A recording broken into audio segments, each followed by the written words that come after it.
그래서 이 수전절은 성경에 수전절이라는 명칭이 딱 한 번 나와요. 어디에 나올까요? 네, 어떻게 하셨어요? 네. 주보에도 제가 살짝 메모를 해놓긴 했는데 네, 요한복음 10장 22절에 보시면 수전절에 대한 명칭이 성경에는 단 한 번 언급됩니다. 이 수전절을 히브리어로는 하누카라고 한번 따라 보시겠어요? 하누카. 네. 그래서 이 수전절은 The Feast of Dedication 해서 봉헌하는 축제, 네, 헌신하는 축제라는 의미가 있고요. 또는 유대인들은 빛의 절기로 이해합니다. 왜 빛의 절기냐면 이 수전절에 실제로 성전이 회복된 거예요. 정말 그 안티오쿠 4세에 의해서 예루살렘 성전이 완전히 회파되고 세상에 하나님을 섬기는 제단 위에 어떤 신상을 세웠다고요? 제우스 신상을 세우고, 네, 돼지 고기로 제사를 지내고, 이스라엘 백성이 있을 수 없는 일들이죠. 그런데 BC 164년에 이 유다 마카비라는 인물을 통해서 이스라엘 군대가 승리해서 무슨 승리하게 된 것도 이제 하나님의 놀라운 개입하심이 있어요. 그것을 오늘 다니엘 8장과 11장을 통해 제가 오늘 계속 살펴볼 건데요.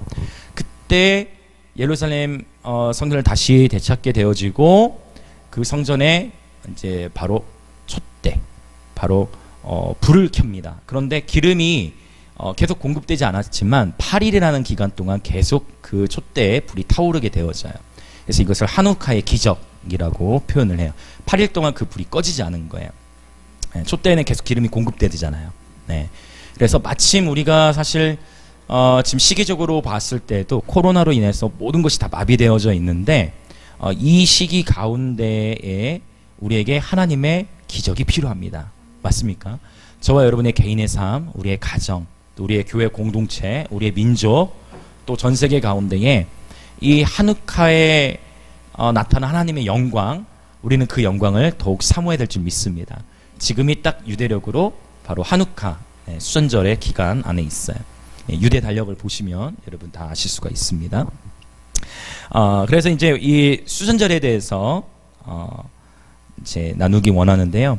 다니엘서 8장과 11장 전체를 보려고 합니다. 그래서 역사를 좋아하시는 분들은 오늘 설교가 와 이렇게 성경이 재밌나, 세상에 다니엘 8장과 11장에 이런 이야기가 담겨져 있나, 이게 남방왕 북방왕 얘기 나오고 이게 뭐가 뭔지 하나도 몰랐는데 와 너무 재밌다.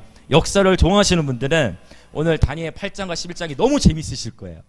근데 아멘, 감사합니다. 네, 그러나 조금 나는 역사도 뭐 관심 없고 이건 뭐 그거 알아서 뭐해 하는 분들에게는 조금 지루할 수도 있어요. 네, 괜찮습니다. 제가 오늘 이 다니엘 8장과 11장 어쩌면 처음 이 본문을 가지고 처음 이렇게 해석을 들으신 분들이 저는 많을 거라고 생각을 하는데, 하나님의 역사의 주관자가 되십니다. 여러분 놀라운 것은 이 다니엘 8장과 다니엘 11장이 기록됐을 때는 BC 530년에서 550년대예요. 그런데 다니엘 8장과 다니엘 11장의 역사가 실제로 성취되어진 것은 BC 320에서 330년대예요. 별로 안 놀라시죠, 여러분은? 여러분, 여러분의 미래, 앞으로의 10년, 앞으로 100년 뒤에 어떤 역사가 펼쳐질지 여러분 감이 오세요? 100년까지 안 가더라도 앞으로 10년 뒤에 이 세상이 어떻게 흘러갈까? 여러분 감이 오세요? 앞으로 5년, 어쩌면 앞으로 1년도 우리는 예측하기 어려워요. 맞습니까? 코로나가 도대체 이거 끝날 것 같았는데 오히려 1일 확진자 수가 대한민국을 보자면 더 가장 많아진 그런 시기가 돼버렸고, 우리는 10년, 5년, 1년 앞도 제대로 내다볼 수가 없어요. 그런데 BC 550년대에 이 다니엘을 통해 하나님이 예언케 하셨던 말씀이 BC 320, 330년대의 실제 역사 가운데 성취된 거예요. 할렐루야. 하나님은 놀라운 역사의 주관자이십니다. 200년 후에 일어날 일들이 성경에 예언되어졌는데 기가 막히게 한 치의 오차도 없이 다 성취되어졌어요. 할렐루야. 그 얘기는 오늘날 이 코로나로 인해, 코로나 팬데믹으로 인해 모든 것이 마비되어졌지만 그럼에도 하나님은 일하고 계신 거예요. 그리고 지금 이 코로나 시기 가운데서 저와 여러분은 모든 것을 멈추면 안 돼요. 저와 여러분은 부지런히 자기 개발하고 부지런히 하나님의 놀라운 부흥과 추수의 때를 준비해야 합니다. 할렐루야. 어느 정도로 하나님의 말씀이 정확하게 역사 가운데 성취되어졌는가, 오늘 그것을 저는 다니엘 8장과 11장을 통해 나누기를 원합니다. 네. BC와 AD 이해하시죠? BC 500, 목사님 숫자가 줄어들었는데 그거 아닙니다. 그쵸? 우리 다음 세대를 다 하리라 믿어요. 네, 숫자가 줄어드는 것이 BC와 AD, AD는 숫자가 늘어날수록 연대가 전진되지만, 그쵸? BC는 높은 수에서 낮은 수로 내려올수록 더 시대가 진행되는 것이죠. 자, 다니엘서 8장을 함께 펴시고, 네, 메모하실 분들은 많이 메모를 하셔도 좋겠습니다. 자, 다니엘 8장 우리 3절부터 이렇게 제가 설명을 해 나갈 겁니다. 먼저 우리 3절 같이 읽을까요? 시작. 내가 눈을 들어본즉 강가에 두 뿔 가진 순양이 섰는데 그 두 뿔이 다 길었으며 그중 한 뿔은 다른 뿔보다 길었고 그 긴 것은 나중에 난 것이더라. 하나님께서 다니엘에게 이 말씀을 보여주셨을 때가 BC 몇 년대? 이 말씀 보여주셨을 때 530에서 550년대라고 했어요. 그러면 그 당시에 이 말씀을 받았던 사람들이 두 뿔 가진 숫양 하면 이게 뭔지 쉽게 알았을까요? 네, 쉽게 몰랐을 것 같은데 두 뿔 가진 숫양이 무엇인지 다니엘이 8장 15절에 보면 다니엘도 너무 궁금한 거야. 자기도 지금 주님 하나님께서 보여주셔가지고 이거 보여주셔서 그대로 지금 적고 있는데 도대체 이게 무슨 뜻인가 너무 궁금했어. 그래가지고 다니엘이 가브리엘 천사에게 묻습니다. 하나님께 여쭙는 거예요. 그러자 가브리엘 이 환상의 어느 부분, 일정한 부분은 성경에서 성경이 증명하고 있어요. 이 두 뿔 가진 숫 양은 누굴 가리키냐면 8장 20절에 보면 내가 본 바 두 뿔 가진 숫 양은 곧 메대와 바사 왕들이요. 오케이. 그럼 이게 이제 역사와 이제 연결이 돼야 돼요.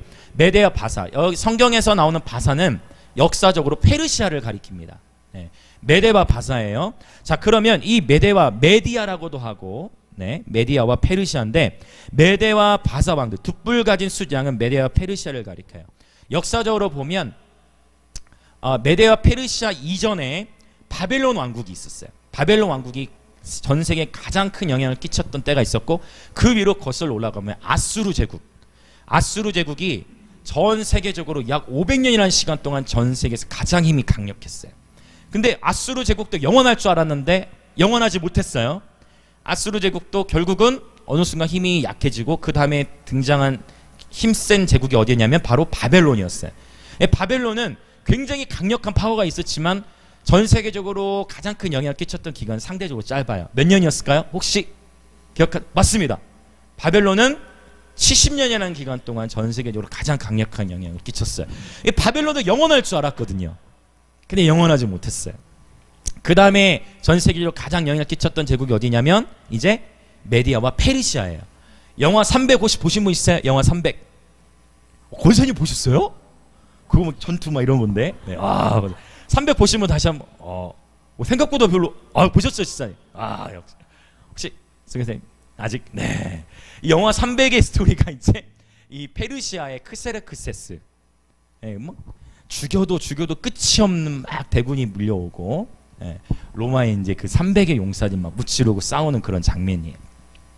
자, 그러한 역사적인 이제 인식을 갖고 있으면 페르시아는 200년 정도 전 세계에서 가장 강력한 영향을 끼칩니다. 이 페르시아도 영원할 줄 알았어요. 그런데 페르시아도 영원하지 못했어요. 페르시아 다음에 나오는 제국이 이제 헬라 제국이에요.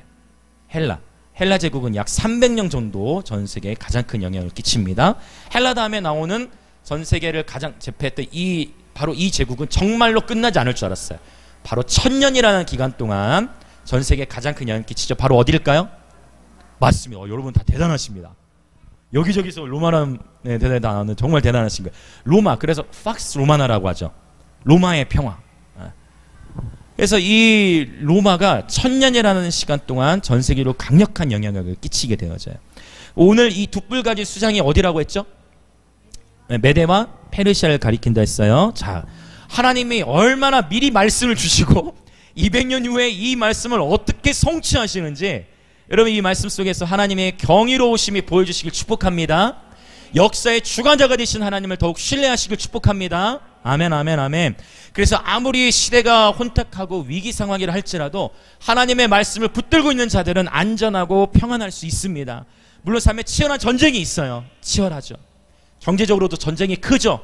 그럼에도 불구하고 하나님의 이 주권을, 하나님의 주권, 하나님의 위대하심을 아는 자들은 오늘 또 그리스도 안에서 승리를 누릴 수 있습니다. 아멘, 아멘, 아멘. 자, 두 뿔 가진 수장, 바로 메대와 페르시아를 가리켜요. 그 두 뿔이 다 길었으면 그중 한 뿔은 다른 뿔보다 길었어. 이것은 뭐냐면 메디아와 페르시아가 있었는데 결국은 페르시아가 더 강한 영향을 끼친 것을 나타내고 있어요.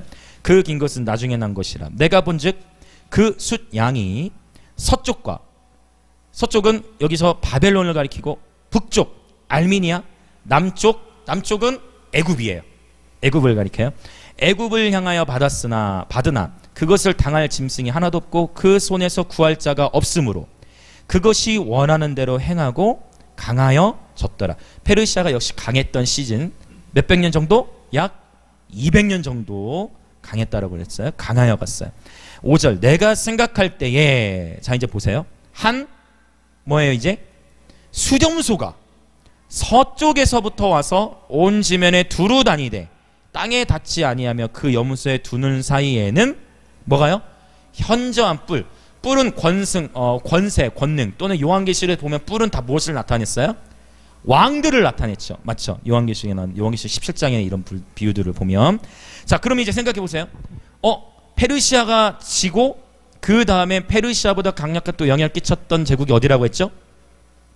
페르시아면 헬라예요.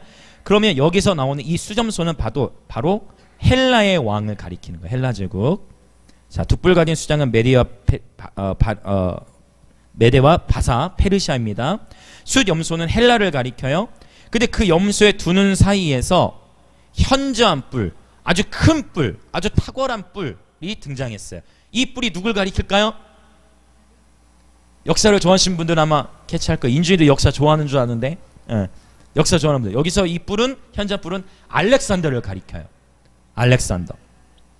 자, 그것이 두 뿔 가진 수양 곧 내가 본 바 강가에 섰던 양에게로 나아가되 분노한 힘으로 그것에게로 달려가더니 내가 본즉 그것이 숫 양에게로 가까이 나아가서는, 그러니까 헬라의 알렉산더가 페르시아의 제국을 치는 거예요. 네. 더욱 성내어 그 숫 양을 쳐서 그 두 뿔을 꺾으나 숫 양에게는 그것을 대적할 힘이 없으므로 그것이 숫 양을 땅에 엎드러뜨리고 짓밟았으니 숫 양을 그 손에서 벗어나게 할 자가 없었더라. 네. 흐름이 이해가 되시죠? 이제 8절로 넘어가 볼게요. 자, 숫 염소가 스스로 심히 강대하여 가더니, 헬라 제국이 강성해 가는 거예요. 강성할 때 그 큰 뿔이 꺾여 버렸네. 알렉산더도 영원할 줄 알았는데 알렉산더도 그 큰 뿔이 꺾이고 그 대신에 현저한 뿔 넷이 하늘 사방을 향하여 났더라. 여러분, 알렉산더 이름은 다 한 번씩 다 들어보셨을 거예요. 이제 어렸을 때부터. 근데 알렉산더가 일찍 이른 나이에 죽어요. 몇 살에 죽었을까요? 권생님 배우셨나요? 네, 알렉산더가 깜짝 놀랐네. 네, 알렉산더가 30살에서 32살 사이에 죽어요. 굉장히 젊은 나이에 죽었죠. 그러니까 우리가 이 자리에서 지금 30살, 32살 이상 살고 계신 분들, 여러분, 알렉산더가 전 세계를 제패한 왕이었고 놀라운 권력과 권세를 다 지녔음에도 불과 30살, 32살에 이미 젊은 나이에 술과 말라리아에 걸려가지고, 말라리아 걸리고 그 다음에 술로 인해서 젊은 나이에 목숨을 잃게 되어져요. 아무리 큰 부와 귀를 가지고 있다 할지라도 생명의 주권은 하나님께 있는 거예요. 그 부를 다 가지면 뭐예요? 32살 이른 나이에 생명을 잃었는데. 우리는, 여러분, 축복합니다. 우리 주변에 계신 분 한 번 더 이렇게 인사합시다. 그리스도 안에서 장수하십시다. 네, 아멘, 아멘, 아멘. 여러분, 저는 모두 다 장수하시길 축복해요. 아멘. 권사님도 할렐루야. 권사님. 네. 여러분, 누굽니까? 조지 뮬러 아십니까? 조지 뮬러는 95세에도 말을 타고 전 세계를 다니며 복음을 전했어요. 할렐루야. 요한 웨슬레도 나이 들어서까지 끝까지 복음을 전하면서 다녔어요. 할렐루야. 네. 성경에 보면은 장수의 비결이 나오죠? 어떻게 하는 자가 장수한다 했어요? 내 부모를 공경하는 자. 할렐루야. 아멘. 우리 다음 수를 축복하면 부모를 공경하는 자. 부모를 공격하면 장수가 안 돼요, 여러분. 부모를 공격하지 말고 부모를 공경하는 자. 할렐루야. 할렐루야. 네. 부모를 공경하는 자. 네. 어제도 저희 집에 장인 장모님이 오셔서 오늘 원래 예배까지 드리시려고 그랬는데 코로나 확진 늘어나면서 바로 이제 올라가셨는데, 저희가 부모님을 공경해야 했는데 저희 아내랑 제가 침을 맞았어요 오히려. 네, 다음에 오실 때는 몸 아프신 분들 저희 공동체들 다 침을 놔주실 겁니다. 네, 수지침 굉장히 정확해요. 수지침이. 네, 삶의 체질을 따라 치료하니까. 그래서 다음에 오시라 제가 먼저 말한 게 아니고 저희 장인어른께서 말씀하셨거든요. 그래서 저희 스페인에 계실 때도 국가에서 인정하는 침술사셨기 때문에 네, 공인 그 자격증이 있어요. 그래서 다음에 오실 때 아픈 분들 침 한 박씩 맞으시고 네, 좋은 시간을 누리면 좋을 것 같아요. 저희 장인어른 장모님 그 간증도 여러분 저희 아내를 통해서 여러분 다 들으셨겠지만 하나님께서 정말 이 부모를 공경하고 할렐루야 여러분 주 안에서 부모를 공경하고 부모를 섬길 때 정말 장수의 축복을 주신다 하나님 말씀하셨습니다. 네, 그래서 우리 모두 그렇게 우리 육신의 부모님이 살아계시다면 그 부모를 정말 축복하고 정말 공경하고 존중하는 그런 삶이 되기를 원합니다. 준비했던 얘기가 아닌데 막 나오네요 또. 네, 부모를 공경하는 우리 영광임직의 모든 지체들 되십시다. 자, 알렉산더가 그렇게 일찍 죽임을 당하고 일찍 갑자기 죽은 거야. 알렉산더도 32살에. 그러니까 후계자가 있어요 없어요? 후계자를 준비를 못했네. 이런. 그러면 보세요. 전 세계적인 가장 강력한 제국이야. 그러면 당연히 그 제국을 물려받기 위한 서로 물고 뜯는 그런 서로 간에 막 독살하고 이런 일들이 많았겠죠. 왜? 그 제국을 내가 후계자를 받아야 되니까. 그러는 가운데에 알렉산더가 굉장히 정복 전쟁을 할 때 알렉산더를 잘 따르고 힘이 강력했던 4명의 장군들이 있어요. 이 4명의 장군끼리는 서로 결판이 안 나. 서로 이렇게 서로 독살하고 서로 죽이자니 너무 강해 이 4사람이. 그러니까 내가 죽이려다 내가 죽겠다 싶어가지고 이 4사람이 서로 동맹을 맺듯이 4사람이 나눠서 분할 통치를 하게 돼요. 이게 역사 실제 있었어요. 여러분 헬라의 족속들이 요 다니엘서 8장 보고 야 성경에 이렇게 돼 있으니까 우리가 성경에 이런 예언이 있으니까 우리가 당시에는 뭐 성경 기록된 이게 뭐 있었던 것도 아니잖아요. B300인데 알고 한 게 아니잖아요. 맞죠? 알고 한 게 아니잖아요. 그러나 하나님이 먼저 말씀을 주시고 이거 놀라운 거예요. 같이 와 한번 하고 놀라실까요? 시작. 와 이거 놀라운 거예요. 저와 여러분의 삶의 주권이 하나님께 있습니다. 아멘 아멘. 현저한 넷불이 났는데 그 넷불이 누구냐면 첫 번째 이제 정리하세요. 카산드로라고 해요. 카산드로는 마케도니아와 그리스 지역을 분할 통치했어요. 그 다음에 리시마쿠스는 트라키아 또는 소아시아 지역을 맡았어요. 1세기 때 지도를 보시면 이제 여러분 더 이해가 쉬우실 텐데 그 다음에 이제 이 세 번째와 네 번째 장군들이 중요해요. 왜? 결국 이 첫 번째와 두 번째 장군은 점점 힘을 잃고 세 번째와 네 번째 장군들이 더 강력했거든요. 세 번째 장군의 이름은 셀류쿠스라고도 하고 셀레우쿠스. 우리말로 부르기가 굉장히 어려워요. 셀레우쿠스. 헬라어로 기록이 됐으니까 셀루쿠스는 시리아 또는 메소포타미아 지역을 담당해서 통치했어요. 그 다음에 이제 또 중요한 거 프톨레미는 바로 애굽은 남쪽입니다. 프톨레미가 애굽 지역을 분할 통치했어요. 자, 기가 막히죠. 현잔불 넷이 하늘 사방을 향하여 났다는 거예요. 자, 이제 그런데 보세요. 그중 한 뿔에서 또 작은 뿔 하나가 나서 남쪽과 동쪽과 또 영화로운 땅을 향하여 심히 커지더니 성경에서 나오는 영화로운 땅은 어딜 가리킬까요? 그쵸? 영화로운 땅은 바로 거룩한 땅 이스라엘을 나타냅니다. 그런데 영화로운 땅을 향하여 심히 커진 뿔이 한 뿔에서 또 나온 거예요. 헷갈리시죠? 잘 따라오셔야 돼요. 잠깐 졸면 이제 넘어갑니다. 이 한 뿔은 네 뿔 중에 한 뿔은 바로 셀류쿠스 왕조를 가리키고요. 그 셀류쿠스 왕조에서 또 작은 뿔이 났다 했죠. 요게 바로 안티오쿠스 4세를 나타내요. 네, 이거 기억하셔야 돼요. 왜? 안티오쿠스 4세가 어떻게 했다고? BC 167년 이 무렵에 예루살렘 땅을 제우스 신상을 세우고, 이 스토리 좀 더 여러 번 반복해서 말씀드릴 거예요. 자, 바로 이 영화로운 땅을 향한 심히 커지더니 그것이 하늘 군대에 미칠 만큼 커져서 그 군대와 별들 중에 몇을 땅에 떨어뜨리고 그것들을 짓밟고 또 스스로 높아져서 군대의 주제를 대적하며 그에게 매일 드리는 제사를 없애버렸고 그의 성소를 헐었으며 매일 드리는 제사를 실제 패버리는 거예요. 이스라엘 백성들은 아침과 저녁으로, 이게 상번제라고 하죠. 매일 하루에 몇 번씩? 2번씩 제사를 드는데 그 제사 지내는 것도 뭐 어떻게 했어요? 패해버리는 거예요. 그의 성소를 헐어버렸다. 그럼 요거는 더 신기해. 요건 BC 300년대도 아니고 지금 언제라고요? BC 167년대. 그러면 앞으로 400년 뒤에 일어날 일들을 지금 예언하고 있는 거야. 할렐루야. 놀랍죠? 다시 말씀드려, 하나님은 역사의 주관자이십니다. 예. 이 코로나 상황에서도 하나님은 열방을 지금 경영하고 계신 거예요. 네네. 아멘 아멘. 아멘 아멘. 자, 12절. 그의 악으로 말미암아 백성이 매일 드리는 제사가 넘긴 바 되었고 그것이 또 진리를 땅에 던지며 자의로 행하여 형통하였더라.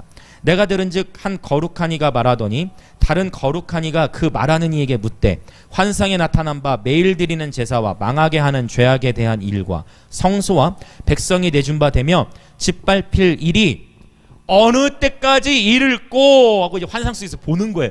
아니 이런 일이 이렇게 거룩한 성 여름에 지금 짓밟히는 일이 어느 때까지 이를꼬 라고 묻자 14절 다 같이 한번 읽어보게요. 별표를 좀 해놓으세요. 14절 같이 읽겠습니다. 시작.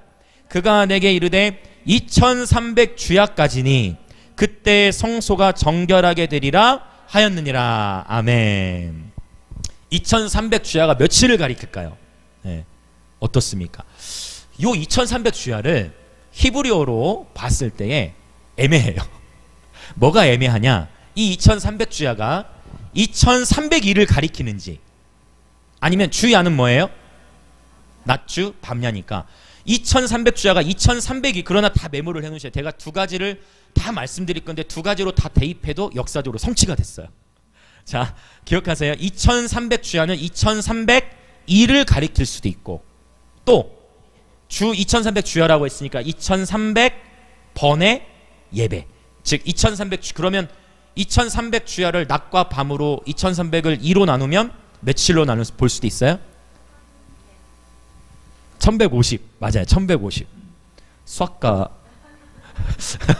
수학을 탁월하신데. 자, 그래서 2300일로 볼 수도 있고 아침 저녁 드리는 제사 2300 주야 낮과 밤으로 합친다면 1150일의 기간으로 볼 수도 있어요. 둘 다로 봐도 성취되어졌다고 볼 수 있다. 첫 번째, 2300일로 생각을 해보는 거예요. 2300 주야까지는 그때 성소가 정결하게 되잖아. 지금 어떤 일이 일어나냐면 이제 BC 170년에 이 안티오쿠 사세, 이게 11장 가서 더 설명드릴 거예요. 다니엘 11장. 안티오쿠 사세가 애굽을 치러 갔는데 정복하지 못하고 자기 마음대로 하고 싶었는데 그게 안 됐어요. 속상해가지고. 자, 보세요. 애굽의 프톨레미 왕조가 있는데 애굽에서 제패를 못했어. 다시 북쪽으로 시리아 쪽으로 올라가야 돼. 그러면서 어디를 지나갈까요? 그렇죠. 이스라엘 지나가. 그러면서 만만한 게 뭐예요? 이제 이스라엘이 만만한 거야. 그래서 이스라엘 땅에 화풀이를 해요. 그러면서 BC 170년대 이제 다니엘 11장에 제가 더 설명을 드릴 건데 그 BC 170년대에 바로 메넬라오스라는 대제사장을 이 안티오쿠 사세가 임명을 시켜요. 근데 이 메넬라오스는 하나님을 따르는 신실한 대제사장이 아니었고 자신의 목숨과 목숨 부지, 자신의 명예를 위해 안티오쿠스에게 충성하게 되어집니다. 네. 그러는 스토리가 바로 170년에 일어났어요. 그리고 BC 164년에 유다 마카비를 통해 BC 164년 바로 수전절, 이 수전절에 그 성전을 다시 회복시켜요. 그 기간 BC 170년부터 BC 164년까지의 기간이 2300일에 해당이 되어져요. 그러면 자, 그러니까 이게 첫 번째로 봐도 되는 거고 만약 2300 주야로 본다. 그러면 이제 어떻게 되냐면 특별히 이 안티오쿠스 사세가 자, 역사적으로 보자면 자, BC 167년 12월 16일이 제우스 신상을 세운 날이에요. 170년부터 박해를 하는데 안티오쿠 사세가 11장에 제가 다시 말씀드릴 거예요. 이스라엘 땅을 2번 침노하거든요. 두 번째 침노에서 큰 일을 벌였던 게 바로 BC 167년 12월 16일에 제우스 신상을 세우게 되는 거예요. 그러니까 167년 12월 16일부터 BC 164년 12월 수전절까지의 기간으로 보면 1150일이 돼요. 오케이. 그러니까 2300주야를 2301로 보든 2300주야 즉 1151로 보든 이 다니엘서 8장 14절의 말씀이 정확하게 성취가 되어진 거예요. 할렐루야. 하나님은 약속을 지어 성취하시는 분이에요. 그분이 약속을 만들거든요. 그리고 역사는 그분의 약속대로 움직여요. 아멘 아멘 아멘. 네, 아멘 아멘. 자, 그래서 이제 이 15절부터의 내용은 뭐냐? 다니엘이 이제 환상에 대해서 해석을 구하고 가브리엘 천사가 어느 정도 해석은 하지만 알렉산더라는 말은 없습니다. 이거 이제 역사를 통해서만 알 수 있는 거예요. 자, 제가 지금 말씀드린 부분들이 23절에 보면 안티오쿠스 4세에 대한 얘기가 나와요. 이 내 나라 마지막 때 여기서 꼭 주의해야 될 게 23절도 별표하세요. 왜냐? 우리는 항상 마지막 때라는 말만 나오면 갑자기 문맥과 상관없이 이거 중요한 거예요, 여러분. 마지막 때라는 말만 나오면 문맥과 상관없이 누구에게로 바로 와요? 우리 시대로 와버려요, 갑자기. 그러면 안 된다는 거예요. 항상 문맥이 중요해요. 이게 굉장히 중요합니다. 여기서 말하는 보세요. 이 내 나라 마지막 때라고 했잖아요. 맞습니까? 이 내 나라 마지막 때라고 표현했잖아요. 반역자들이 가득할 즈음에 한 왕이 일어나리니 라는 거예요. 자, 4명의 분할 왕들 기억하시죠? 네, 그 4명의 분할 왕들이 있었어요. 그런데 그 마지막 즈음에 바로 한 왕이라, 여기에 바로 안티오쿠스 4세 에피파네스라고 하죠. 안티오쿠스 4세예요. 얼굴은 뻔뻔해, 속임수에 능해, 권세가 강해, 자기의 힘으로 말미암은 것이 마치 그래서 적그리스도적인 인물이에요. 이 안티오쿠스 4세가. 그가 장차 놀랍게 파괴행위를 하고 말도 안 돼. 이스라엘 언약적 관점에서는 심각한 일들을 행한 거예요. 행하며 형통하며, 왜냐하면 고대의 다른 왕들과 아수르라든지 바벨론 제국들은 성전을 그렇게까지 막 거의 제우스 신상 세우고 그렇게까지 하지 않았어. 왜? 다 고대에는 각자 자기들이 섬기는 신들이 있어.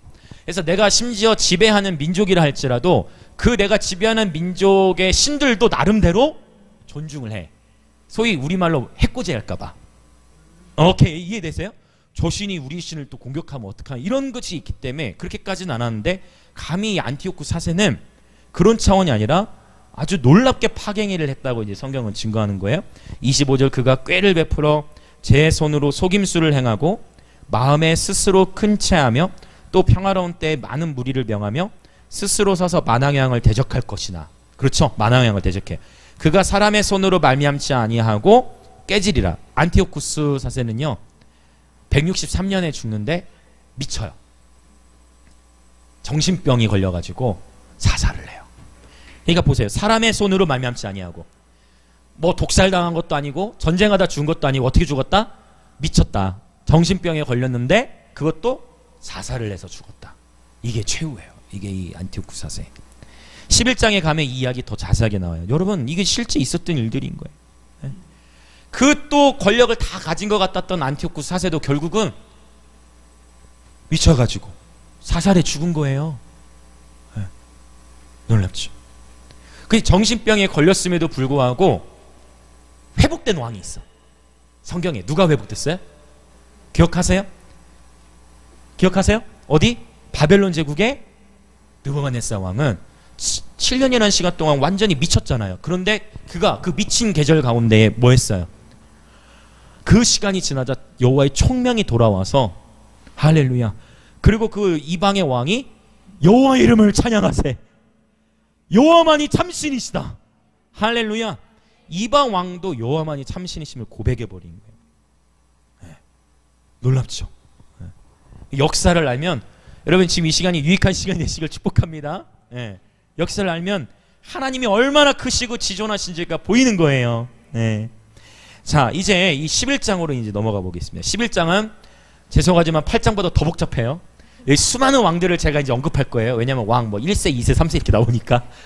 그러나 오늘 이 시간이, 정리하는 시간이 여러분 아주 유익한 시간이 되실 거예요. 언제 또 우리가 이렇게 또 정리를 하겠어요. 11장에 나온 왕들을. 이런 내용은 신학교에서도 안 다룹니다, 여러분. 자, 다니엘 11장. 자, 이제 제가 8장에서는 이제 알렉산더로부터 갈라진 4명의 장군들, 왕들을 나눴는데 11장은 이제 좀 더 클로즈업한 거예요. 좀 더 클로즈업해서 이제 어디로 줄였느냐, 바로 이제 그 4명의 왕들 중에 아까 제가 잠깐 언급했던 남방왕과 북방왕의 싸움. 자, 이제 정리 들어가는 거예요. 이스라엘을 중심으로 이제 남방의 왕은 어디를 가리키냐면 이집트. 남방 지역은 이집트, 남방의 왕은 프톨레미 왕조. 요걸 기억하시면 좋아요. 프톨레미 왕조. 다시 이스라엘의 중심으로 남방은 어디다? 프톨레미 왕조. 예. 이집트, 애굽을 가리켜요. 그러면 이스라엘 중심으로 북방 왕은 바로 셀류쿠스 왕조. 그렇죠. 정리해 놓으세요. 북방 왕은 셀류쿠스 왕조예요. 자, 시리아 지역, 신바빌론 지역이라고도 할 수 있어요. 자, 그러면 이제 보세요. 11장 들어갑니다. 내가 또 메대 사람 다리오 원년에 일어나 그를 도와서 그를 강하게 한 일이 있었느니라. 메디아 페르시아 제국 가운데 하나님께 쓰임을 받은 이방의 왕이 있었나요? 기억하세요. 누굴까요? 그 이름이? 다리오인데 여기서 다리오를 또 누구로 볼 수 있냐면, 그렇죠. 바로 이사야서에 언급하고 있는 고레스. 고레스 왕. 고레스가 이스라엘을 굉장히 우호적으로 대하잖아요. 왜? 하나님께서 고레스에게 찾아가셔가지고 말씀을 주셨거든. 할렐루야. 고레스는 이방 왕이었잖아요. 네. 자, 그래서 이제 보세요. 고레스를 강하게 한 일이 있었어요. 고레스는 축복을 받을 수밖에 없어. 왜? 하나님을 존중했잖아. 그분의 이름을 존중했잖아. 이방의 왕임에도. 자, 그러면 2절. 이제 내가 참된 것을 내게 보이리라. 보라. 바사에서 또 새 왕들이 일어날 것이요. 그 후에 넷째는 그들보다 심히 부유할 것이요. 그러면 이제 새 왕이 나와야 되겠죠. 역사를 보는 거예요. 고레스 이후에 새 왕. 자, 들어갑니다. 첫 번째 캄비세스예요. 고레스의 아들. 캄비세스는 굉장히 폭군이었어요. 고레스와 달랐어요. 고레스의 아들 고레고레. 고레스의 아들 캄비세스는 약 BC 530년경 네, 다스립니다. 이제 그 다음 두 번째 왕은 누구냐면 스메르디스. 스메르디스는 BC 522년 경에 재위합니다. 네. 그 다음에 세 번째 휘스타스페스예요. 휘스타스페스는 BC 521년에서 486년이라는 기간 동안 다스려요. 자, 여기서 이제 넷째, 그 후에 지금 세 왕을 언급했죠. 그 후에 넷째는 그들보다 심히 부유할 것이요. 페르시아 제국에서 심히 부유했던 왕이 있으니 여기서 바로 영화 300에 나왔던 누구? 크세르크세스 왕이 나오는 거예요. 크세르크세스가 이제 심히 부유했던 이제 그 넷째 왕이에요. BC 485년에서 465년까지 이제 페르시아 제국을 통치합니다. 이 크세르크세스는 휘스타스페스의 아들입니다. 뭐 스가 많이 나오죠? 스가 많이 나와 지금. 스스스. 그가 그 부요함으로 강하여진 후에는 모든 사람을 충동하여 누구를 친다? 헬라를 치는 거예요. 헬라를. 네. 그래서 그리스의 스파르타. 그 300 영화에서 나오는 스파르타 제국 공격하자. 헬라 왕국을 치는 거예요. 자, 장차 한 능력 있는 왕이 일어나서 큰 권세로 다스리며 자기 마음대로 행할. 그러면 이제 보세요. 지금 헬라 제국을 쳐야 되는데, 헬라 제국을 치는데 장차 한 능력 있는 왕이 일어났네. 여기서 장차하는 능력 있는 왕은 또 누굴 가리킬까요? 그러면 그렇죠, 알렉산더가 되겠죠. 자, 알렉산더가 일어나서 큰 권세로 다스리며 자기 마음대로 행하리라. 그러나 그가 강성할 때 그의 나라가 갈라져. 맞죠? 갈라져서 서나 사방에 나눌 것이요 그의 자손에게로 돌아가지도 아니야. 왜? 자손 왜 후계자가 정해지지 않아? 왜? 너무 젊은 나이 예상치 못하게 죽은 거야. 절묘하죠. 정확하게 인정했는 거예요. 또 자기가 주장하던 권세대로도 되지 아니. 이건 뭐예요? 알렉산더 꿈이 뭐예요? 전 세계를 정복하는 거였잖아요. 굉장히 많은 영토를 정복합니다. 그러나 그 꿈도 다 좌절되었죠. 결국은 이는 그 나라가 뽑혀서 그 외 다른 사람들에게로 돌아갈 것입니다. 자, 이제 여기서부터 보세요. 5절. 남방의 왕은 강할 것이나 그 군주들 중 하나는 그보다 강하여 권세를 떨치리니 그의 권세가 심히 클 것이 했어요. 여기서 이제 남방. 자, 기억하세요. 남방은 어디? 애굽 지역을 가리키고 어떤 왕조? 프톨레미 왕조. 그러면 프톨레미 왕조에서의 첫 번째 남방 왕이 누구냐면 이제 프톨레미 1세겠죠. 프톨레미 왕조에서 이제 제일 첫 번째니까 프톨레미 1세고 이의 이름은 소테르라고 해요. 소테르. 우리가 여러분 사실 성경에 나오는 바로 왕도 바로가 이름이 아니에요. 바로는 뭐예요? 왕의 명칭이에요. 이해되시죠? 그런 것처럼 프톨레미 1세 소테르 왕 BC 321년 남방의 왕이 처음에는 강했어요. 그 군주들 중 하나, 여기 누구냐면 이제 프톨레미 2세 필라델포스를 가리켜요. 군주들 중 하나는 그보다 강한 이 프톨레미 2세가 좀 더 강했다는 것. 권세를 떨치리니 그의 권세가 심히 클 것이요. 몇 해 후에 그들이 서로 담합하리니. 자, 이제 여기 보세요. 곧 남방왕의 딸이, 여기서 서로 단합한다는 건 뭐냐면 남방왕과 북방왕이 단합하는 건데, 남방왕의 딸이 북방왕에게 가서 화친하리라. 여기서 남방왕은 프톨레미 2세를 가리킨다 했어. 필라델푸스. 필라델푸스는 BC 285년부터 246년. 이 프톨레미 2세의 필라델푸스 왕의 딸이 나오는데, 이 딸의 이름이 뭐냐면, 역사 좋아하는 분들은 들어본 적이 있을 거예요. 이 딸의 이름이 베르니스, 또는 독일어식으로 발음하면 베르니체. 베르니체 혹시 들어본 분 있을 수 있어요. 네, 베르니체, 베르니스. 성경에 다 나오는 거예요, 사실은. 이 남방왕 프톨레미 2세의 딸이 누구다? 베르니체, 또는 베르니스. 이 딸이 북방왕에게 가서 화친해. 여기 이 당시 이제 북방왕, 자, 북방왕은 어느 왕조? 셀류크스 왕조. 자, 이 셀류크스 왕조, 자, 여기의 왕은 바로 안티오쿠스 2세 테오스를 가리켜요. BC 262년부터 246년입니다. 가서 화친하는데, 그러나 그 공주의 힘이 쇠하고 그 왕도 서지 못하며 권세가 없어질 뿐 아니라 그 공주와 그를 데리고 온 자와 그를 낳은 자와 그때 도와주던 자가 다 어떻게 됐다? 어떻게 됐대요? 버림을 받대. 베르니체를 보냈는데 실제로 이 베르니체 공주가 북방왕으로부터 버림을 받는 것이 역사에 증거되고 있어요. 실제 있었던 일들이다, 여러분. 여러분 이 말씀 볼 때마다 하나님의 경이로우심이 더욱 더 크게 깨달으시길 축복합니다. 네, 놀라운 거죠. 하나님 미리 말씀하시고 역사가 나중에 성취되고. 자, 6절까지 했나요? 자, 이제 7절로 가보면, 그러나 그 공주의 본 족속에게서 난 자 중에 한 사람, 공주의 본 족속이니까 지금 프톨레미 왕조죠. 프톨레미 아까 2세까지 갔죠. 지금 프톨레미 3세로 나온 거예요. 본 족속 중에 난 자 중에 한 사람을 누굴 가리키냐면 바로 프톨레미 3세 에우르게테스. 에우르게테스는 BC 246년에서 221년에 제위했어요. 이 에우르게테스는 누구냐면 베르니체의 뭐랄까요, 형제라고 할 수 있죠. 그러니까 베르니체와 남매 관계예요. 에우르게테스. 많이 화가 났겠죠? 그럼 어떻게 할까요? 가만히 있을 수 있어요, 없어요? 안 되죠. 치러 가야죠. 지금 지금 여동생이 지금 버림을 받았는데, 그래서 이제 정복전쟁에 생각해 보세요. 권세를 받아서 북방왕의 군대를 치러 가는 거예요. 맞죠? 그의 성에 들어가서 그들을 쳐서 어떻게 했어요? 이겼네. 이겼죠. 당시에 7절에 나오는 북방왕의 왕은 누구냐면 셀류쿠스 2세, 네, 칼리니쿠스입니다. BC 246년에서 227년. 네. 이겼네. 그 신들과 부어 만든 우상들과 은과 금의 아름다운 그릇들을 다 노력하고 애굽으로 가져갈 것이요 몇 해 동안은 그가 북방왕을 치지 아니하리라. 북방왕이 남방왕의 왕국으로 쳐들어갈 것이나, 그러니까 이겼는데 다 진멸해버리진 않았어요. 그 진멸해버리지 않았으니까 북방왕이 다시 뭐하느냐, 힘을 모아. 지금 계속 누구냐면 셀류쿠스 2세, 예, 칼리니쿠스의 제위 시절에 북방왕 이 칼리니쿠스가 힘을 모으는 거예요. 북방왕이 남방왕의 왕국으로 쳐들어가요. 9절에. 그런데 자기 본국으로 물러가. 그러니까 남방왕이 힘이 계속 강한 상태예요. 쳐들어왔지만 다시 물러가요.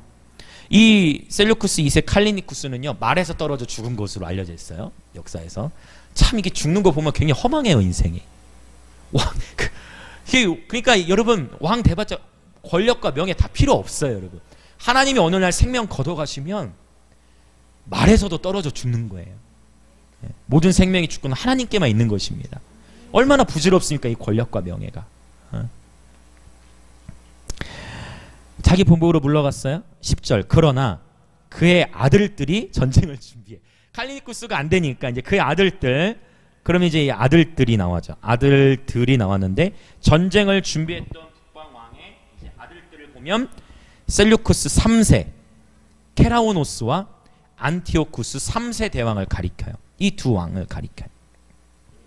심히 많은 군대를 모아서 물이 넘친같이 나올 것이요. 그 이를 간 거죠. 그가 또 와서 남방왕의 견고한 성까지 칠 것이요.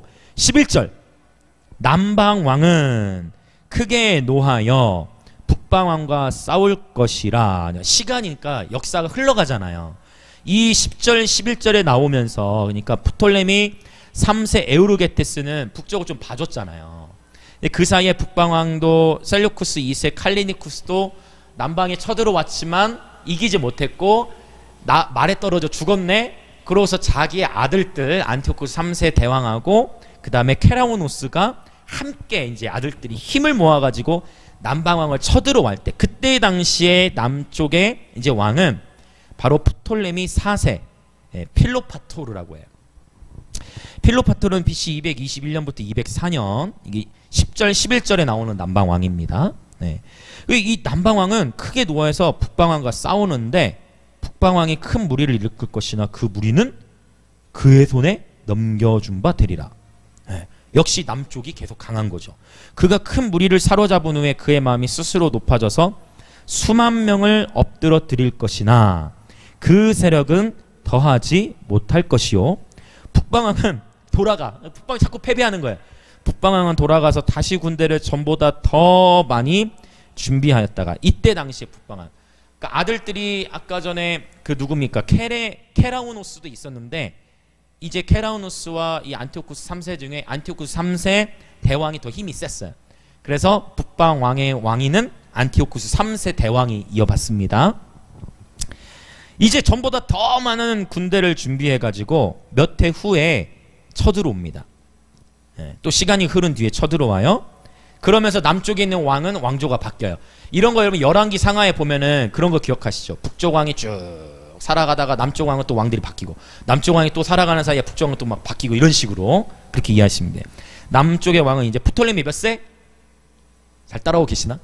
프톨레미 이제 몇 세일까 이제? 그렇지, 이제 5세가 돼야 돼요. 이제 프톨레미 5세, 프톨레미 5세 에피파네스예요. 자, 에피파네스 드디어. 자, 이 14절 그때 여러 사람이 일어나서 남방왕을 칠 것이요. 네 백성 중에서도 포악한 자가 스스로 높아져서 환상을 이루려 할 것이나 그들이 도리어 걸려 넘어지라. 이 부분이 뭐냐면 요것도 기가 막혀요.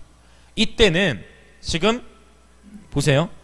남방왕만, 즉 프톨레미 5세만 공격하는 게 아니고, 이때 프톨레미 5세는 BC 204년부터 181년 여러 사람이 일어나고 내 백성 중에서도 포악한 자가 일어난다 했죠. 여기서 다니엘에게 지금 다니엘아, 너의 백성 중에서도 포악한 자가 일어날 거야. 그러면 여기 말하는 포악한 백성은 어딜 가리켜요? 맞나요? 내 백성 중에서 포악한 자, 다니엘에게 말하고 있잖아요. 즉 이스라엘 백성 중에서 포악한 자들이 일어나요. 왜? 계산을 해봤더니 지금 자꾸 우리 이스라엘 땅 놓고 남쪽과 북쪽이 막 우리 먹으려고 막 서로 하는 거가 이해되세요? 이스라엘 너무 힘이 없으니까, 그래서 안 되겠다. 차라리 우리가 어디에 빌붙자? 북쪽에 빌붙자. 자꾸 애굽 쪽에서 우리를 괴롭히니까 안 되겠다. 그래서 내 백성 중에서 포악한 자가 스스로 높아져서 환상, 꿈을 꾸는 거야. 우리가 북왕조를 도우면 남쪽을 북왕조가 제패했을 때 우리 이스라엘 독립을 시켜주겠지라고 꿈을 꾸고 환상을 가진 거예요. 근데 그대로 된다 안 된다? 그들이 도리어 걸려 넘어지게 되어죠. 14절 실패. 이에 북방왕은 와서 토성을 쌓고 견고한 성읍을 점령할 것이요, 남방 군대에는 그를 당할 수 없으며 또 그가 택한 군대라도 그를 당할 힘이 없을 것이므로. 자, 여기를 이제 잘 보시면 14절 15절에서 북방왕은 바로 안티오쿠스 3세 대왕이라고 했어요. 그를 여기서 이제 드디어 안티오쿠스 3세가 승리를 거두게 되어집니다. 오직 와서 치는 자가 자기 마음대로 행하리니 그를 당할 사람이 없겠고 그는 영화로운 땅에 설 것이요 그의 손에는 멸망이 있어. 그가 계속 안티오쿠스 3세 대왕이에요. 결심하고 전국의 힘을 다하여 이르렀다가 그와 화친할 것이요. 화친하는 작전으로 간 거예요. 또 여자의 딸을 그에게 주어 그의 나라를 망하게 하려 할 것이나. 여기서 나오는 여자의 딸이 바로 역사에서 나오는 클레오파트라예요. 클레오파트라. 들어보셨나요? 클레오파트라? 네. 클레오파트라를 바로 그에게 주어 그의 나라를 망하게 하려 할 것이나 이루지 못하리니 그에게 무익하리라. 야, 그러니까 이스라엘 이 백성들 중에서 도왔던 지도자들은 자기들이 생각한 대로 되지가 않은 거야. 네. 오히려 화친을 맺어버린 거야. 이루지 못하리니 그에게 무익하리라. 네. 이 클레오파트라, 요거 안티오쿠스 4세의 누나입니다. 누나. 자, 그 후에 그가 계속 안티오쿠스 3세 대왕, 그의 얼굴을 바닷가로 돌려 많이 점령할 것이나. 소아시아와 그리스 지역을 가리켜요. 그런데 한 장군이 나타나 그의 정복을 그치게 하고, 안티오쿠스 3세 대왕의 정복을 그치게 한 바로 이 장군이 누구냐면 바로 로마의 스키피오 장군이에요. 이 스키피오도 굉장히 로마 이야기 좋아하시는 분들 있으면 스키피오 장군의 이 일화들을 굉장히 잘 기억할 수 있어요. 안티오쿠 3세 대왕의 군사력은 7만, 스키피오는 약 3만, 7만과 3만이 붙었는데 3만이 이긴 거예요. 자, 한 장군이 나타나 그의 정복을 그치게 하고 그 수치를 그에게로 돌릴 것이므로 그가 드디어 그 얼굴을 돌려 자기 땅 산성들로 향할 것이나 거쳐 넘어지고 다시는 보이지 아니하리라. 안티오쿠스 3세 대왕도 이제 죽음을 맞이하게 된 거예요. 불과 이제 이로부터 1년 뒤에 안티오쿠스 3세도 죽임을 당하게 됩니다. 20절, 그 왕위를 이을 자가 압제자를 그 나라의 아름다운 곳으로 두루 다니게 할 것이나 그는 분노함이나 싸움이 없이 몇 날이 못되어 망할 것이요. 여기서 셀류쿠스 4세, 바로 이 팔로파토르 왕입니다. 근데 이 셀류쿠스 4세도 독살을 당하게 되어져요. 하여튼 왕이 되는 게 더 불행해요. 독살로 그냥 죽었어요. 그렇죠? 몇 날이 못되어 망한다고 했죠. 또 그의 왕위를 이을 자는 한 비천한 사람이라. 나라의 영광을 그에게 주지 아니할 것이나 그가 평안한 때를 타서 속임수로 그 나라를 얻을 것이며. 어디서 많이 봤던 표현이죠. 요거 8장에서 아까 속임수로 그 나라를 얻을 것이며 라고 했어요. 그의 왕위를 이을 자는 비천한 사람이다라고 했어요. 바로 이 인물이 이제 누구예요? 안티오쿠스 4세 에피파네스예요. 이제 이 21절부터 쭉 나오는 이야기는 안티오쿠스 4세에 대한 이야기입니다. 자, 그의 왕위를 이을 자는 한 비천한 사람이라. 이 안티오쿠스 4세는 별로 인기가 없었어요. 그래서 사실은 주변에 있는 형제들이라든지 사람들이 다 이 안티오쿠스 4세를 에피마네스라고 했어요. 미친놈이라고 했어요. 자기 자신은 그 인정할 수가 없지. 자기 자신을 그래서 에피파네스라고 인정했어. 나는 미친 사람이 아니라 나는 아주 탁월한 왕이다, 뛰어난 왕이다 라는 그런 의미가 있어요. 자, 속임수로 그 나라를 얻을 것이며 넘치는 물 같은 군대가 그에게 넘침으로 말미암아 패할 것이요 동맹한 왕도 그렇게 될 것이며 그와 약조한 후에 그는 거짓을 행하여 올라올 것이요 소수의 백성을 가지고 세력을 얻을 것이며. 자, 이 셀루쿠스 4세 펠로파토르는 안티오쿠스 4세의 형입니다. 근데 이 셀루쿠스 4세도 당시에 또 그 민족 안에서 셀루쿠스 4세를 좋아하지 않았던 한 무리가 있었어요. 그 무리가 누구냐? 바로 헬리오도투스.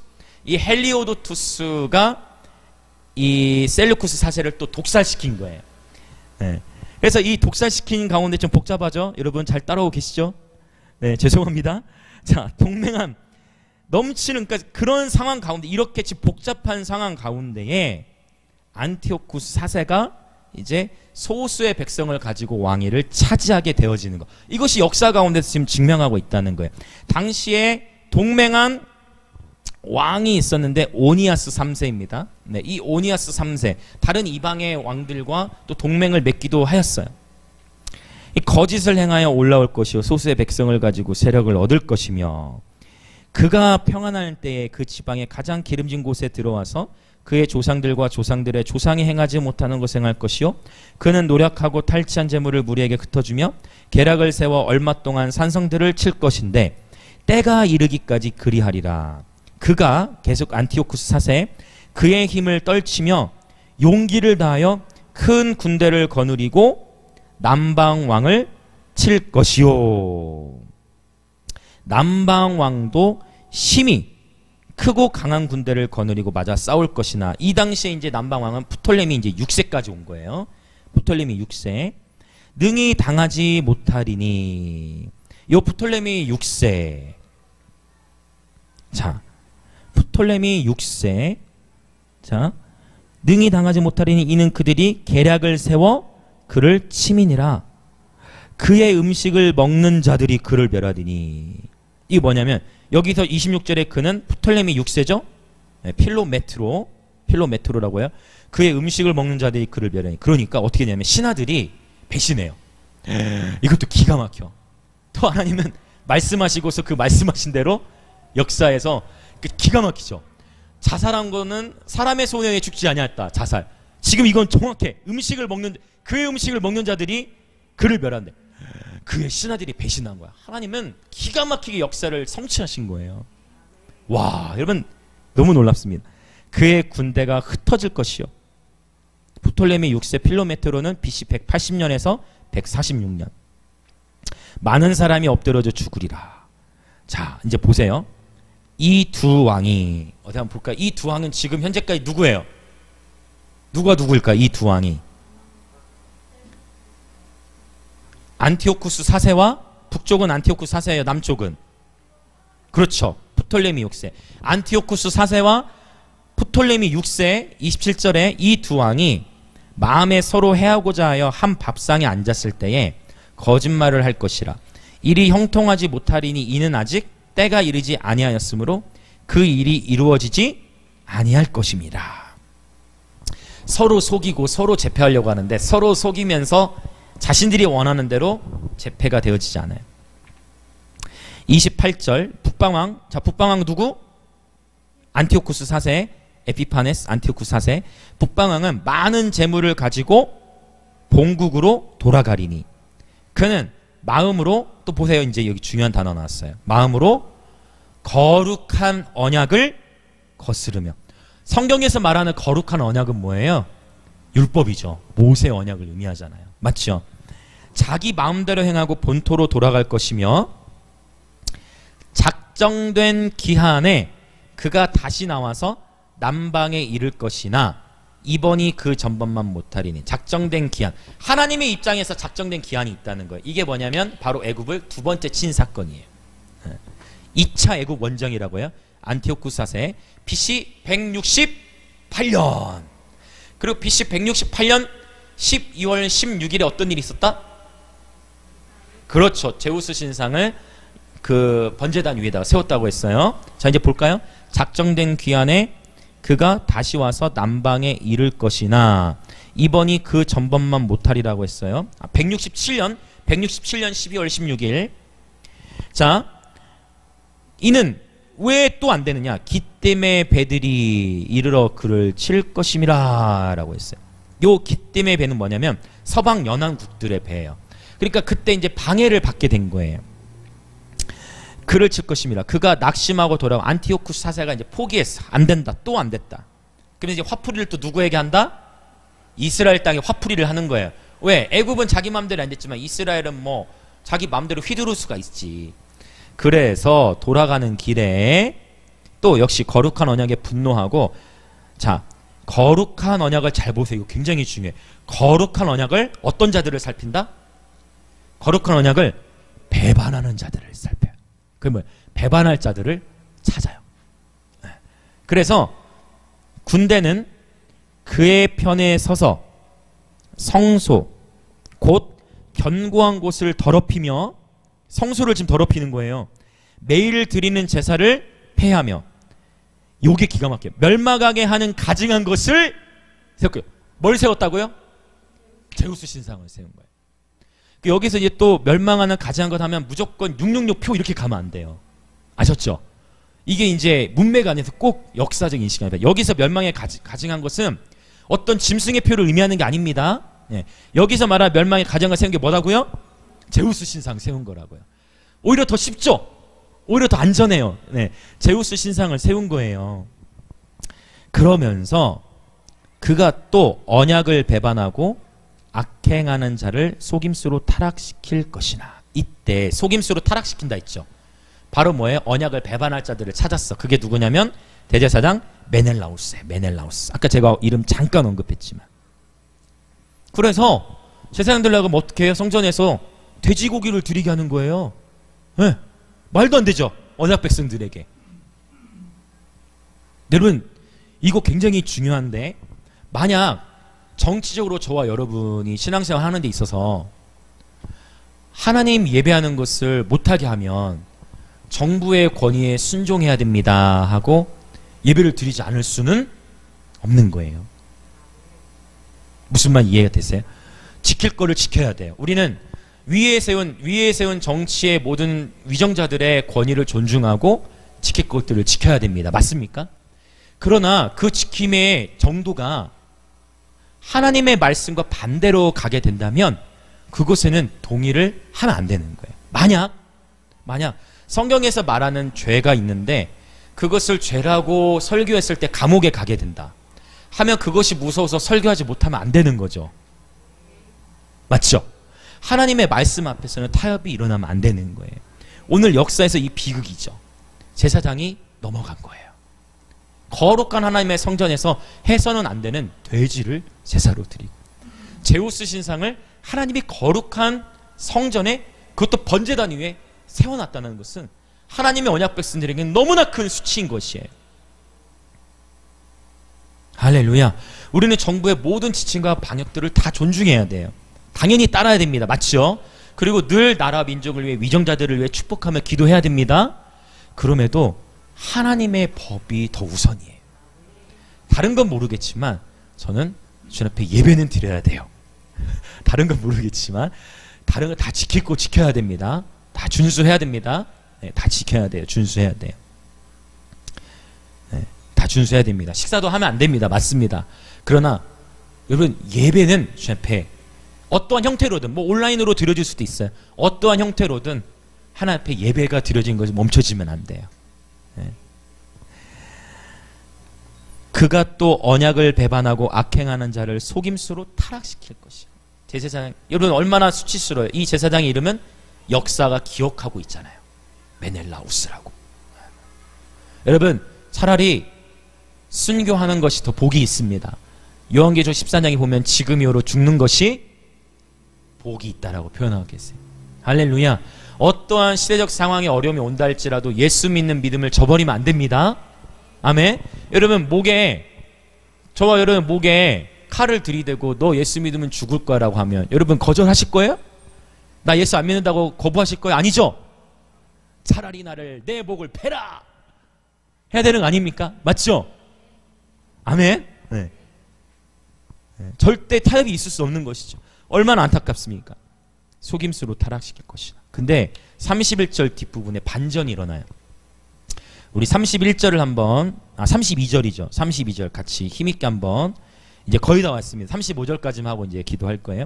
32절 시작. 그가 또 언약을 배반하고 악행하는 자를 속임수로 타락시킬 것이나 오직 자기의 하나님을 아는 백성은 강하여 용맹을 떨치리라. 아멘. 이와 같은 때에도 하나님을 아는 백성은 강하여 용맹을 떨치게 되는 것이에요. 실제 역사 가운데에 이러한 안티오쿠 사세가 167년 12월 16일에 제우스 신상을 세우고 돼지고기를 드리고 모든 추한 성적인 음행도 행했겠죠. 이러한 하나님의 성전을 더럽힌, 영적으로도 현실적으로도 오염되어진 이런 상황 가운데에 이것을 견딜 수 없는 의분을 가진 자들이 일어났어요. 또 하나의 다른 제사장의 가문이, 이들을 뭐라고 부르냐 한번 따라 보시게. 하시딤이라고 불러요. 경건주의자들. 이들은 차라리 그 성전을 떠났어요. 어디로 가냐? 광야로 도망쳐요. 왜 도망치느냐? 하나님의 성전을 회파하고 우상 숭배하던 자들을 이 하시딤들이 죽입니다. 거룩한 부분이 나왔어요. 그래서 이들이 광야로 도망을 가요. 죽였으니까. 그 도망가가지고 거기서 다시 힘을 길러요. 이거 이런 거 영화로 만들면 너무 재밌을 텐데. 도망가가지고 거기서 힘을 또 키우는 거예요. 그렇게 힘을 키우는 가운데에 33절 백성 중에 지혜로운 자들이 많은 사람을 가르칠 것이나 그들이 칼날과 불꽃과 사로잡힘과 약탈을 당하여 여러 날 동안 몰락하리라. 도망을 치지만 그럼에도 불구하고 붙잡히는 이들이 있어요, 없어요? 있죠. 고난을 당하죠. 핍박을 받죠. 그들이 몰락할 때에 도움을 조금 얻을 것이나 많은 사람들이 속임수로 그들과 결합한 게, 여기서 말하는 여기 속임수는 안티오쿠 사세라보다는 같은 유대 민족 안에서 서로 파는 일들이 있었을 거예요. 어디 숨어 있다 이렇게 고발하고 막 이런 것들이 있죠. 35절도 우리 또 한번 힘있게 선포합시다. 시작. 또 그들 중 지혜로운 자 몇 사람이 몰락하여 무리 중에서 연단을 받아 정결하게 되며 희게 되어 마지막 때까지 이르게 하리니 이는 아직 정한 기한이 남았습니다. 아멘. 그러니까 이 하시딤들도 어쨌든 죽였다고 했죠. 이들도 연단이 필요했어요. 이들도 자기들 안에 분노가 다룸을 받아야 돼. 그래서 연단을 받아 어떻게 되는 계절이 필요해요? 정결하게 되고 희게 되는 계절이 필요한 거예요. 지금이, 바로 지금이, 오늘날 이 시대를 적용하면 바로 지금이 그리스도의 모든 몸된 교회들을 정결케 하시는 계절이에요. 이것을 보실 수 있는 영적 눈이 띄어지시길 축복합니다. 지금 모든 교회들 가운데 하나님은 이것을 말씀하시는 거예요. 우리가 정결케 되는 거, 우리가 연단을 받는 거예요. 이 시간들을 통해 희게 되어 마지막 때까지 이르게 되리니. 이 하시님, 그래서 이 마따디아라는 제사장의 가문이 그 중에 셋째 아들의 이름이 뭐냐면, 또 따라해볼게요. 유다 마카비. 마카비는 망치라는 의미가 있어요. 참 이름도 너무 좋죠. 유다가 망치와 같은 역할을 하고 성전을 정화시키는, 마카비가 힘을 길러서 군사들을 동원해서 예루살렘 성벽을 다시 찾아옵니다. 이 타이밍에 기가 막히게 안티오쿠스 사세도 힘을 잃어요. BC 163년에 안티오쿠스 사세가 어떻게 됐다 했죠? 미쳐가지고 자살을 했다고 했잖아요. 그래서 BC 164년 그리고 163년 이때 예루살렘 성전이 깨끗하게 정화가 되어져요. 이날을 기념하는 것이 바로 어떤 절기다? 수전절인 거예요. 할렐루야. 그래서 수전절이 될 때마다 하나님을 기대하는 거예요. 수전절이 될 때마다 빼앗겼던, 잃어버렸던 하나님의 영광이 성전 가운데 회복될 것을 기대하며 기도하는 거예요. 할렐루야. 그것이 수전절이에요. 이것이 바로 수전절에 나타난 하나님의 영광이에요. 할렐루야. 오직 자기의 하나님을 아는 백성은 강하여 용맹을 떨치리라. 이 BC 170년 164년 이 사이에 이 하시딤들, 이 유다 마카비 혁명을 통해 하나님은 예루살렘 성전을 정결케 하신 거예요. 아멘 아멘. 이때 만약 성전이 되찾아지지 않았다면 또 역사는 어떠한 방향으로 흘러갈지 알 수가 없죠. 그러나 이 모든 역사가 하나님의 주권 안에 있다라는 것입니다. 오늘 저와 여러분이 다시 한번 이 32절 보세요. 오직 자기의 하나님을 아는 백성은 강하여 용맹을 떨치리라. 저와 여러분이 바로 지금과 같은 때 강하여 용맹을 떨쳐야 될 때예요. 아멘 아멘. 아멘 아멘. 지난주에도 나눴잖아요. 하나님의 능하신 손을 볼 수 있는 지혜. 할렐루야. 지금 이 시기에도 하나님의 열방을 경영하고 계시다. 하나님의 역사는 계속 진행되어 가고 있다. 그러나 하나님의 때를 또한 신뢰해야 돼요. 코로나가 어떻게 어떤 판도로 올라갈지 모르겠지만 하나님의 때를 신뢰하며 인내할 때 가만히 있는 게 아니에요. 다시 말씀드려요. 부지런히 여러분이 부름받은 영역 안에서 준비하셔야 돼요. 할렐루야. 여러분 보세요. 멈춤의 계절이라고도 했지만 금방 멈출 것 같았지만 1월, 2월부터 시작된 것이 지금 12월, 내년까지 이어지잖아요. 인생 너무 짧아요, 여러분. 벌써 1년이라는 시간이 가는 거예요. 인생 너무 짧아요. 그냥 저는 그렇게 말씀 나누고 싶어요. 멈추지 마세요. 준비하세요. 그냥 멈추지 마세요. 다른 사람은 멈춘다 할지라도 여러분은 멈추지 마시고 부지런히 자신을 개발하시고 준비하세요. 부름을 받은 영역 안에서 더 부지런히 칼을 가르세요. 다가올 부흥과 추수의 때를 준비해야 됩니다. 오직 자기 하나님을 아는 백성은 강하여 용맹을 떨치리라. 연단이 있어요. 35절 정결케 됨과 휘어지게 됨. 지금이 또한 그런 계절이라고 적용되어질 수 있겠습니다. 하나님의 정한 때들이 있어요. 정한 기한. 그렇죠. 오늘 다니엘 8장 11장 정말 너무 수고하셨습니다. 메모하시고 막 따라오냐. 주변에 계신 분들 다 수고하셨습니다. 박수 치면서 격려해주세요. 너무 수고하셨어요. 그렇다고 평상시보다 예배 시간 많이 긴 건 아니에요. 오히려 그렇죠. 그렇죠. 네. 그래서 저 혼자 막 동기부여하고 있어.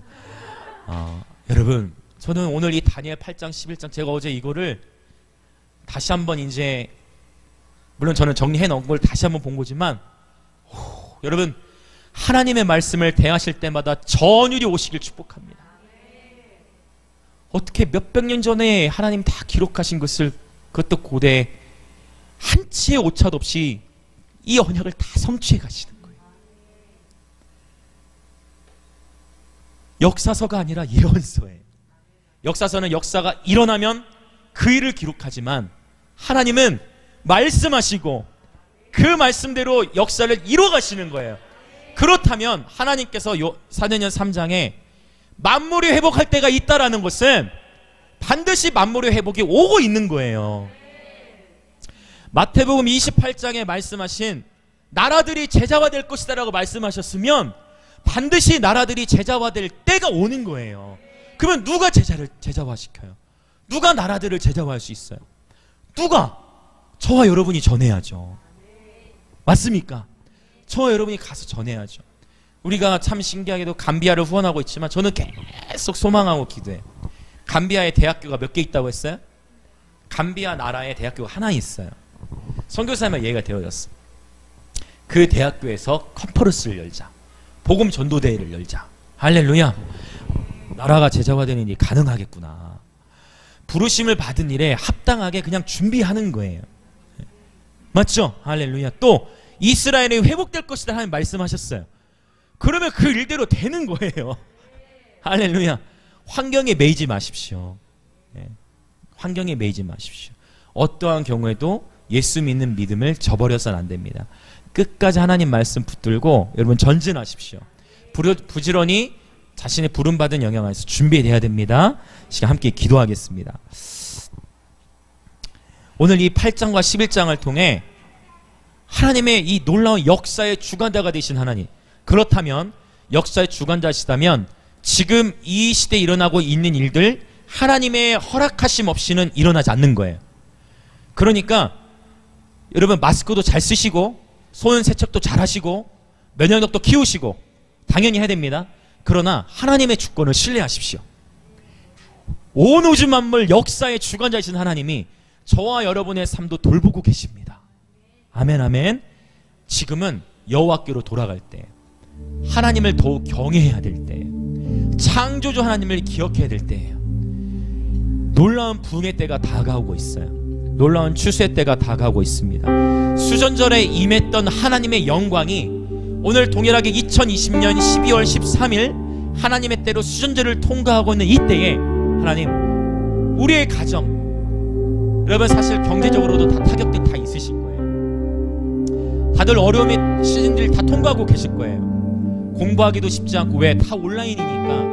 사실 캠퍼스에 가서 공부하면서 마주치고 사귀고 이런 것도 필요하고 그래야 되는데 여러 가지로 교육이라든지 또 일터, 또 가정, 모든 영역 안에 다 나름대로 어려움들이 있으실 거예요. 그러나 위기의 때가 하나님의 사람들에게는 준비하는 계절이요 기회의 문이에요. 위기의 때 하나님께서 부어주시는 축복과 은총이 하나님의 사람들에게 반드시 있어요. 오늘 시편 17편도 그걸 증거하죠. 귀한 사랑으로 우리를 돌보시는 거예요. 할렐루야. 이 시간 기도할 때 먼저 나의 삶, 나의 가정의 삶의 주권을 주님께 올려드립시다. 그리고 선포하세요. 나의 삶의 주인은 예수 그리스도이십니다. 나의 가정의 주인은 예수 그리스도이십니다. 우리의 자녀들의 주인도 예수 그리스도이십니다.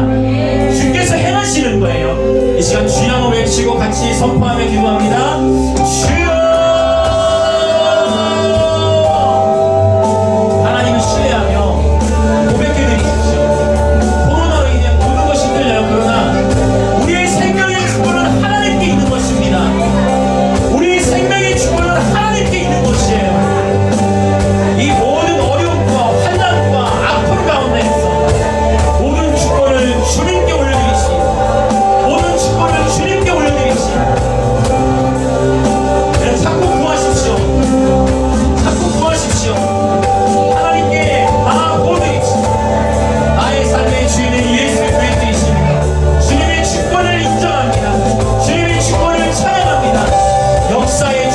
주관자이신 하나님, 역사의 주관자이신 하나님, 온 우주 만물의 주관자이신 하나님, 역사의 주관자이신 하나님, 우리 삶의 주권이 주님께 있습니다.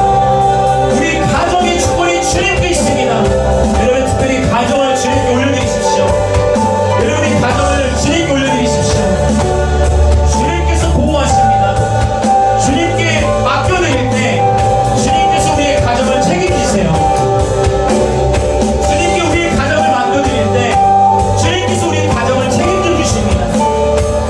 경이로우신 하나님, 전능하신 하나님 앞에 우리 모든 주권을 올려드립시다.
약속대로 이루어가시는 분이라는 것을 알 때, 하나님의 능하신 손이 우리와 함께 하심을 알 때, 하나님의 때를 신뢰할 수 있는 믿음이 우리에게 있을 때, 그 하나님을 아는 자들이 강하여의 운명을 떨칩니다. 이 시간 다시 한번 기도할